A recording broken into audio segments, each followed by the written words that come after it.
everyone, I want to talk to you about something that's really been on my mind lately, and that is the Affordable Care Act.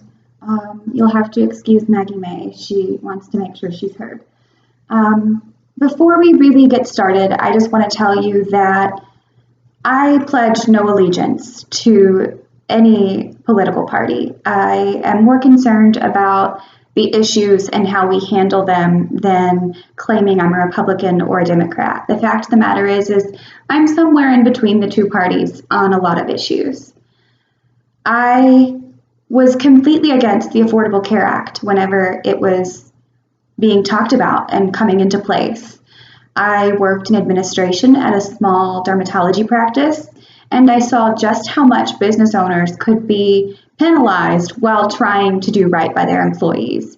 It was frustrating, and it felt like more of a bad board game than a way to protect our citizens and to give them health care. At the same time, I'm chronically ill. I have a seizure disorder, I have interstitial cystitis, and I have Crohn's disease.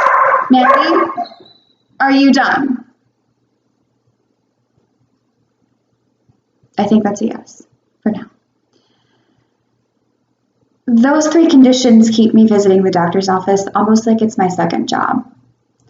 I am always concerned about my insurance coverage. I want to make sure that I understand how my policy works. I want to make sure that I'm going to be able to continue having coverage. The big debate I see is whether to get rid of it or not, and why getting rid of it is such a great thing. I will tell you firsthand, the system is flawed and it could be better.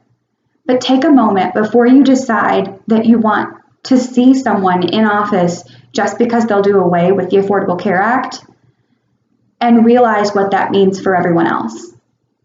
For me, having the Affordable Care Act means that I don't have to worry about reaching a maximum benefit over my lifetime at an insurance company. It means that people cannot deny me coverage because I have Crohn's disease or a seizure disorder. It means that I will always have options. I don't need free healthcare. I don't need universal healthcare.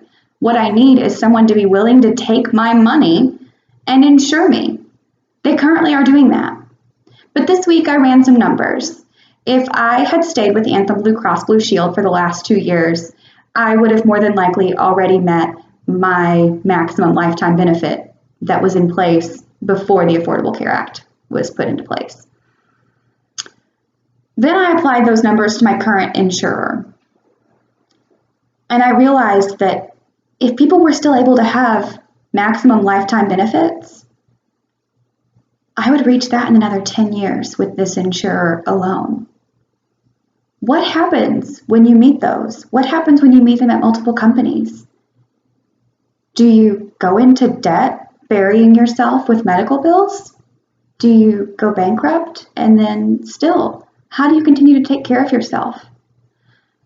I don't want to tell you how to vote. I don't want to tell you how to feel about all the issues. I just want you to remember that there's more than one side. And maybe the Affordable Care Act is not the answer. But we do need to make sure that we're keeping our insurance companies accountable and regulated. So as you think about who you're voting for, as you think about how you're voting locally on issues, keep that in mind. I know I'd greatly appreciate it, and I can't imagine how the people who have it worse than me are feeling. Maybe they have hospital visits that last 3 to 4 months. How do you come out of that without insurance coverage? So I pose a question to you. Maybe the Affordable Care Act is not the answer. What is? What do you think we can do? How do you think that we can make healthcare and making sure our bodies are healthy a livable option? Hope you're having a great Sunday.